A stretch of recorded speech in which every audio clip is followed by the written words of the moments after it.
What is going on, everybody? Welcome back into everybody's studios. Now today in the studio we're going to be sculpting and painting an awesome ornament. Now what originated this video is that the kids actually started a new project at school. Well, project slash competition slash participation. It's more so about the kids just engaging and just having fun, whether they're whatever they're creating. And when I say whatever, I mean they can create anything they want as long as they choose a book character. And all the kids have to do is pick a main book character to create their subject from.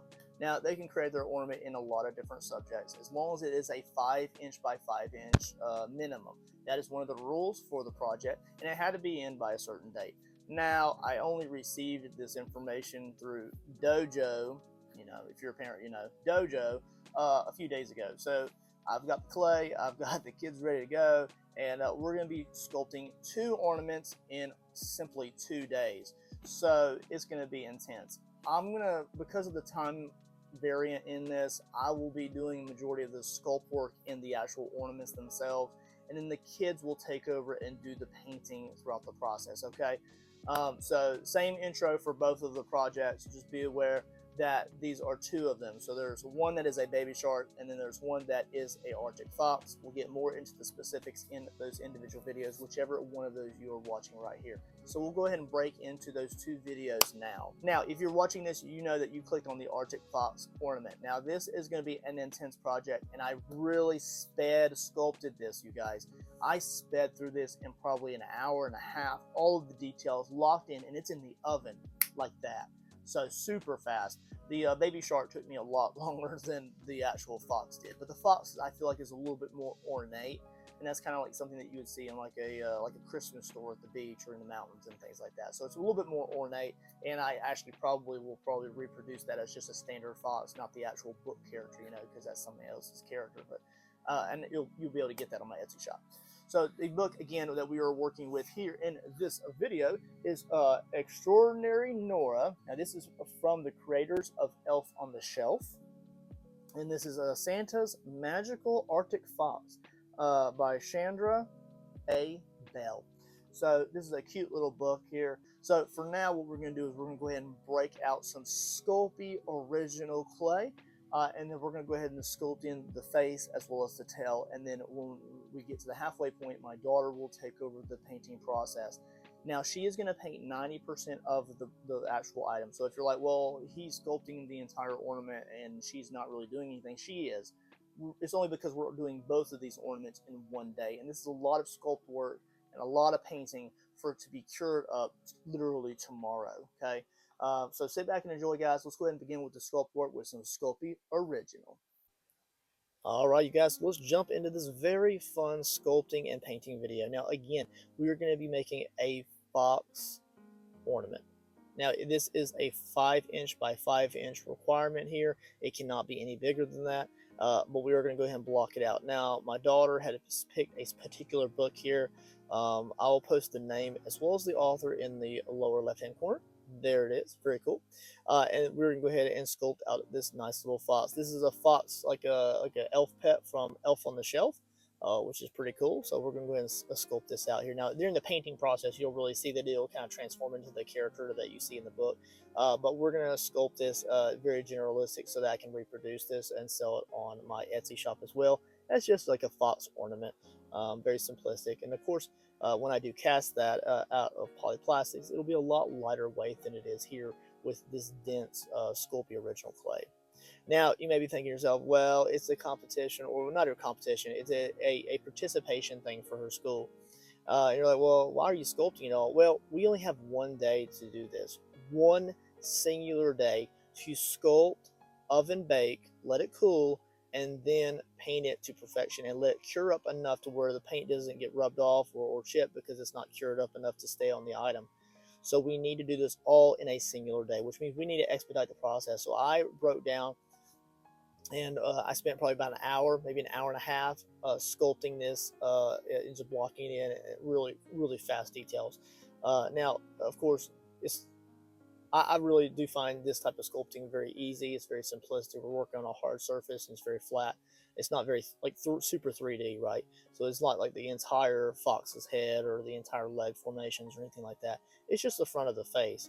So I do like to sculpt with usually just a few different types of tools, and we're doing a lot of blocking in for this before we do any kind of detail work.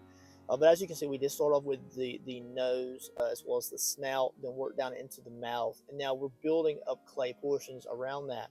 We're really pulling that clay away from the face formation, creating that jawbone, thinking about where those bones under the cheeks are, as well as the eye sockets. I usually carve out my eye sockets before I put the eyeball in. That way I can just get a general idea of how it's going to look before I actually put the eyeball in. So there's the eyeball there, and then I'll kind of blend in the edges of that so it looks like it's inset into the eye socket adequately. And then it's going to look really good. We're going to carve a little bit of the outside edges of that fur texture that we have pulled away, but a lot of that will be just really kind of textured to where it looks like tufts of fur. Go ahead and get the left side of the face kind of blocked into position here. Now, again, I'm sculpting these, and we are going to let the kids detail these with paint. Okay, so I'll kind of get the paints out, and then they're just going to have fun. Now, my son, he made or chose Baby Shark Christmas for this one. So the book that he chose was Baby Shark Christmas, and we actually sculpted that one in an elf outfit.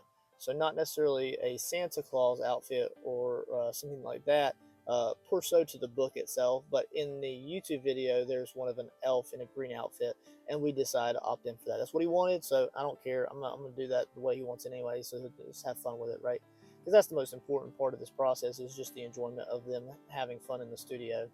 I do also sculpt that, and I sculpt that in a different style. I do a layered style, so we cut out we smush out layers of clay in the lasagna press, and then I cut out the shapes that I need for the jacket, the belt, the fins, and you just slowly layer them in a layered style instead of sculpting and blocking in the way we are for this one. Two separate sculpting styles, and you can check those out in two completely different videos. You can find those on the Ornament creation playlist, which is a new playlist, as well as the Christmas or sculpting playlists out there. Getting that jawbone kind of how I like it. Now, the left-hand side of the face needs to look like it's rotated around a little bit here. Looking pretty good. Kind of tweaking that side of the jaw a little bit. I don't want that mouth to be super long, but we do need to be visible when it's all sculpted in. You don't want it to be like a long fox snout either. It needs to be kind of stubby. I could have probably made the snout a little bit larger or a little bit longer by just a little bit, but I decided to leave it kind of like shortened out and kind of flat, just because I don't want the overall ornament to be extremely wide or like forward facing in weight.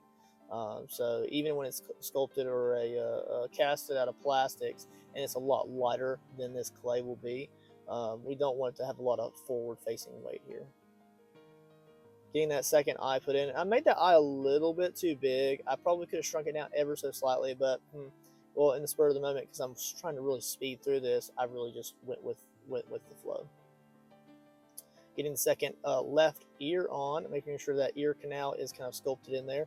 Pulling some clay away that we just do not need. Sometimes I put on too much, you just pull it away. And then again, we're sculpting in those tufts of future fur there. Looking pretty good there. Now what we're going to do here is we're going to start off with this is the only tool that I'll really use for the most part for all the fur, and you can use different pressures to get different grades of fur texture here. Now the most important thing when you're doing fur is the direction of the sculpted texture.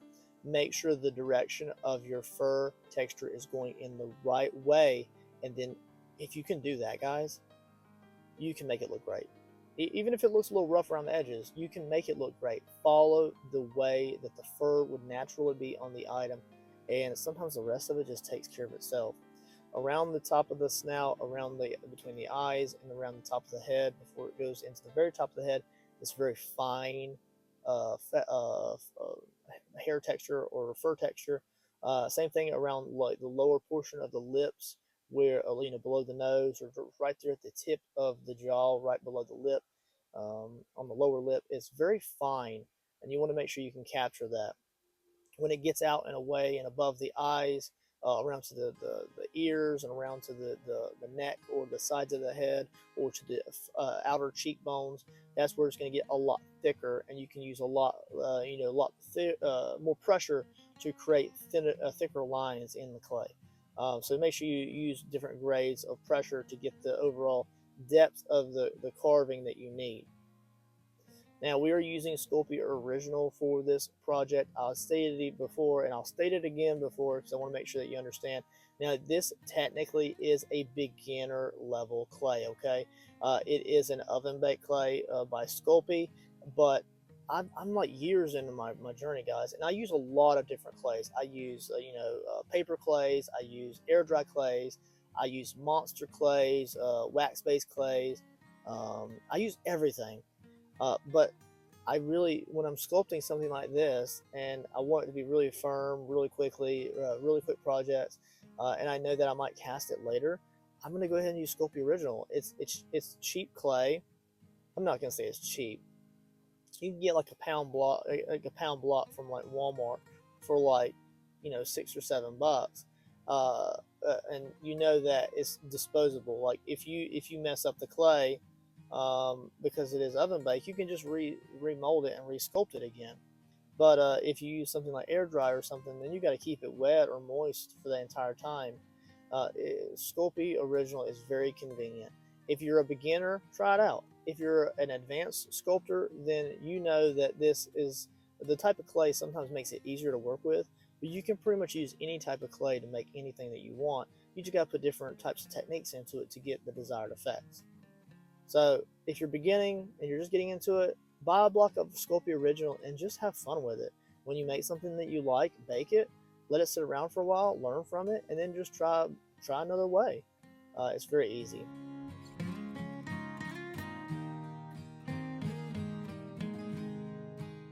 So what we're going to do now is we're going to sculpt in the tail here. Now, I just blocked it in really quick. We're going to make this like nice and fat and wispy towards the top of the tail there, the tip of the tail. And then we're going to use it overall, same striations and texture here. But this time I'm going to use a wire tool. Now, this is going to quickly allow me to really apply a lot of details and scrapes to the item. And then we're going to go over this with some rubbing alcohol. Yes, standard 70% rubbing alcohol on a thick bristle brush. We're going to go over the entire surface with the grain of the fur texture that we had sculpted.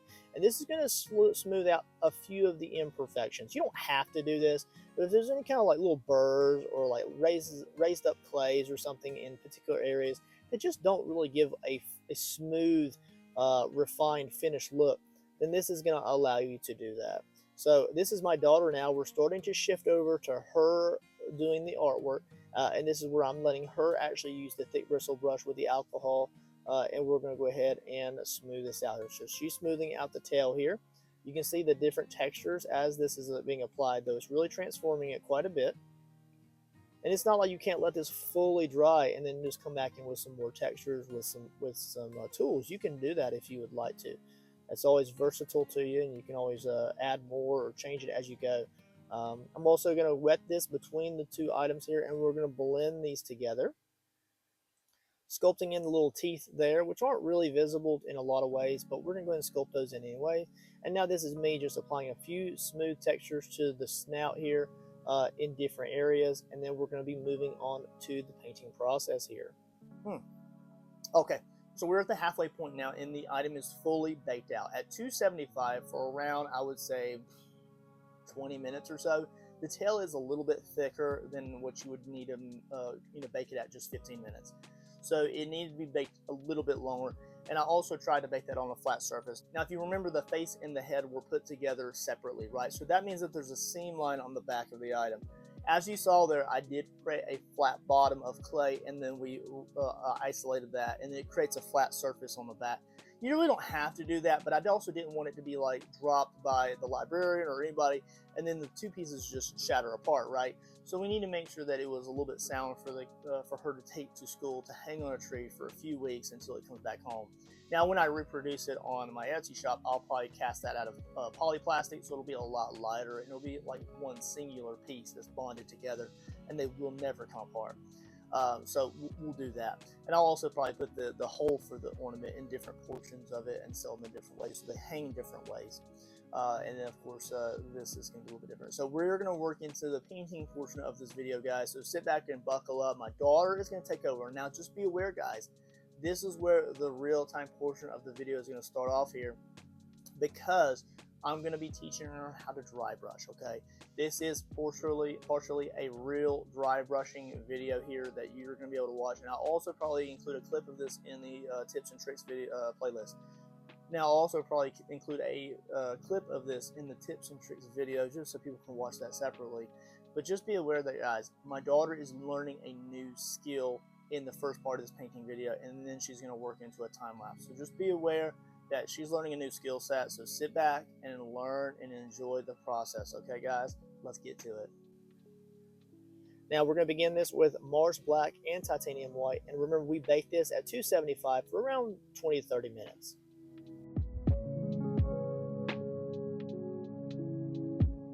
So you take a little bit of white, a little bit of gray, black, and you make a gray. And all you're going to do is you're just going to do this. Go with the strokes of the cuts in the clay. She's not gray. She's white. Her undercoat is gray. You need gray before you can put the white on. Okay. So you put a little bit of that, a little bit of that. Just keep it generally gray. And all you're going to do is you're just going to paint it all. You can't go like this. Not yet. Okay. See how there's cool texture behind? Yeah. You'll get to that later. Okay. When we get to the white. But for now, we want to go with the grain. Don't go super thick. Keep it nice and thin. Nice and thin. If you're like, you just keep it nice and thin and coat and push it in, and then coat it all, okay? In a nice, beautiful gray layer, okay? Let's get out of here. Let's go sit in the den. Come on, me and you can watch Dougie. All right, a round of applause for my daughter. She's doing a great job with the Mars Black and the Titanium White, giving this nice gray coat. Now, the gray coat, again, a lot of foxes, when they molt their winter coats, they do have a gray skin or fur undercoat. So that's why it needs to be gray, and it gives a more realistic look when we go with the white. Perfection. What's wrong? You don't want to do it? I do. Okay, all right. Keep going. And the next layer after this dries for a little bit, like 10 minutes, okay, will be white. And then we'll start to build up those cool white colors. Yeah. All right, so sometimes I like to include some of those like real-time conversations and techniques and stuff when I'm just describing what I want her to do to get the most realistic look. Again, guys, my daughter is growing in her art journey, and she's at the point now where she can actually start to paint in more advanced ways. So I'm finally at the point where I'm like, hey, look, you know, we're going to do this a certain way, and you're going to learn from it. You know, she may want to like take a bunch of paints and just go out of control and paint it. But that's not what I'm wanting her to do for this project. I'm really wanting her to slow down and learn some of these techniques with dry brushing, the full coat, undercoats, about layers and things like that to grow. Okay, I've got your titanium white out. Okay, so the whole point of this is just that the brush needs to be very dry, okay? So you get a little bit of paint, right? And you're gonna stretch it out over here so that it gets really thin on the brush. So like not a whole lot is on there, right? So there's not a whole lot on there. So every time you get a little bit of paint, you kind of just make sure to stretch it out over here, and it starts to dry up a lot. But then you're not going to use the front of the brush. All you're going to do is hold it down like this. And I want you to go over the whole surface like this. You see how these lines go this way? Yeah. So you go the opposite way. Okay? And this is the first of this layer. So after this layer, then what we'll do is we'll go with a pearl. It'll be shiny. It'll be shiny. What's a pearl? It's like a pearl white. So look, so that you keep going over here, back over here, and you get a little bit, and you go like this. And you're just gonna slowly build up layers and color, okay? You're gonna go over the entire thing with this, okay? The whole thing. And you see how it just transforms like all the sculpted textures that I put in it? It's gonna bring them all to life, okay? Don't go like this. See, like these? So which way you're gonna do this? Are you gonna go this way? No. Which way are you gonna go? This way? Yes. Alright. Do you take a bunch of paint and you go like that? No. You take it over here and you stretch it out over here and you make it really thin, and then you go over it with that. Okay? And now it's okay to come back, like give that a little bit to dry, go over somewhere else, and then as it dries out, because it's such thin paint, you come back you do over here, wait a little bit, and then you come back over here and put another layer on it. And the whole point is that every time you come over it, it builds up layers a little bit, but it really doesn't cover up the whole black, because you want that black to show through a little bit. But by the time we get done with it, all of it, then it won't be really visible. The black will be kind of hidden behind this. Dad, it's not black, it's gray. Gray. Dark gray. But anyway, so you take a little bit and you just keep going with it until we get the buildup we need. But then once this is dried, this is going to be shimmering holographic colors, like purple, pinks, and not pinks, purple, blue, and green. Purple, blue. All the way up this. This is going to be that cool shimmery color, and then the surface of her will be, like a pearl white color. See how that looks? Doesn't that look cool? All right. Yeah, we have to. I want you to show me how you do it. I want you to show me how you do it. We have to sign the name onto it. Get a little bit of paint. Stretch it out a lot, so there's barely anything on your brush. Okay, that's good. Now try it. Show me the dry brush. Side of the brush. Take it slow. Not much pressure. Perfection. So then when you need more paint, where do you go to get it again? Nope. Use this until it's all dried out completely.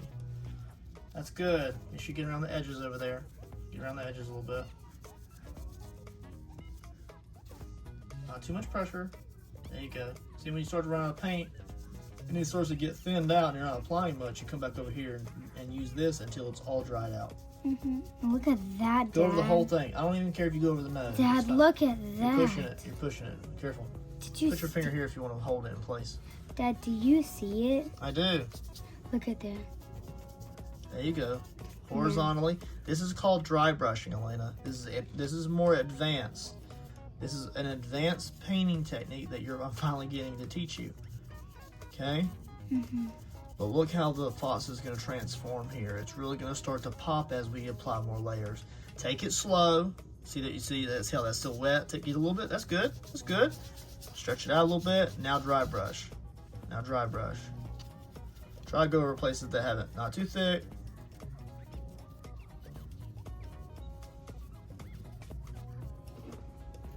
There you go. And just take your time, okay?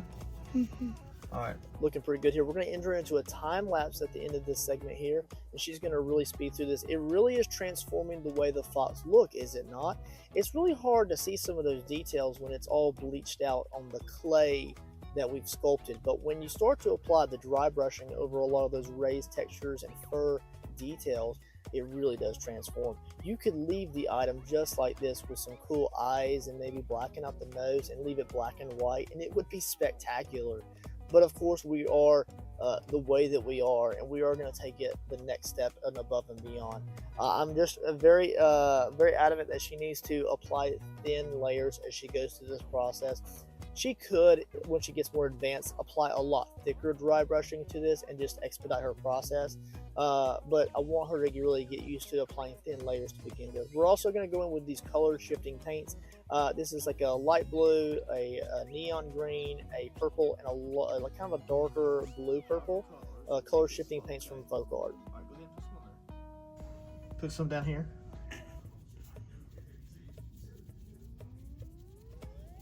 Okay, clean. Use a heat gun. Clean. We'll dry it a little bit. No touching.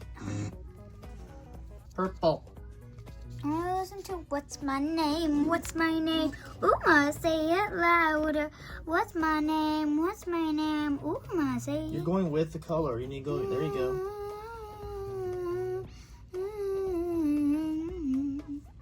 Can you pause it? Alright, you can really see those color shifting paints from Folk Art are really starting to transform the vibrancy and the overall layers of the tail here. Now remember that the fox is supposed to kind of create the aurora borealis effect in the North Pole. That's her ability or her character piece. So we need to make sure that that tail is extremely colorful for the character that we're trying to build, right? Now, again, I could have painted this a lot of different ways on the original sculpture that we made, and reproduce that, which I plan to do. And that could have been just a realistic looking fox, whether like a red fox, a gray fox, or like an Arctic fox. We'll probably do an Arctic fox again very near future with this. But you could do that in a lot of different ways. We could have also lightened the undercoats of the gray and create a lot of different effects with the same overall sculpture that we have. But again, we want to make sure that we're reflecting the character that we're building for this character-based ornament. Okay. So that is the participation project here. Is you need to pick a book. My daughter picked the Christmas book of the story of the fox pet for the elves on the shelves. So that's what she picked here. I'm darkening out the line between the face and the tail now. It is time for my daughter to go to bed, so she starts to go ahead and get ready for bed. Well, I'm going to go ahead and finish up the last few details for her, which is just the nose and the eyes pretty much. But we're still going to kind of showcase that as we go through it so we can create a wholesome full video here. Now, this is something that my daughter did before she went to bed here.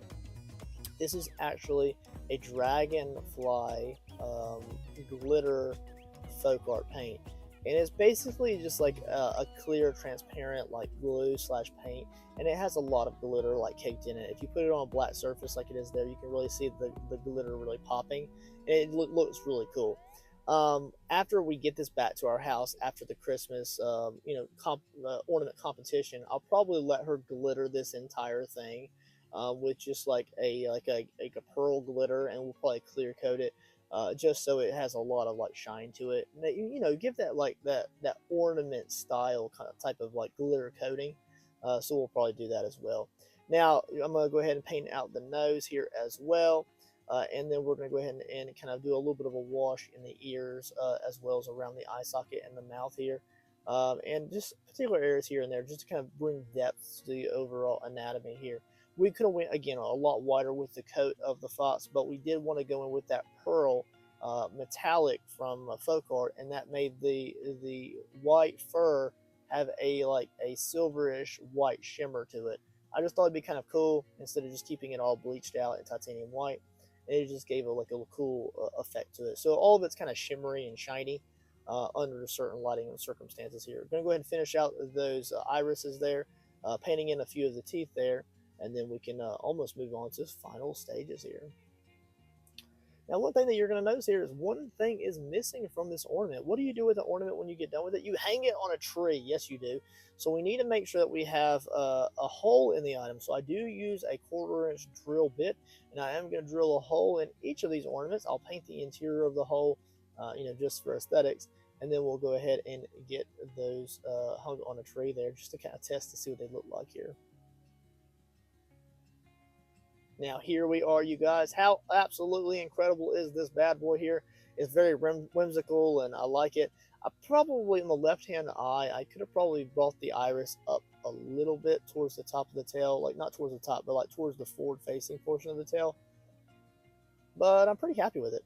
I'm going to go ahead and nitpick over some of the little bridge between the lower lip and the bottom of the nose there. You can also see that I did put a little bit of a gray undertone glare on the top of the nose. You don't want your nose to be pitch black. That's not how it would really look under most circumstances. So you need to have a little bit of a glare there. It's very simplistic, but it's kind of noticeable with it without it being there. It needs to be there. A lot of depth to this item here. The sculpted textures turned out absolutely phenomenal here. And of course, again, we may glitter this later on down the road just to give it a little bit more ornamental shine.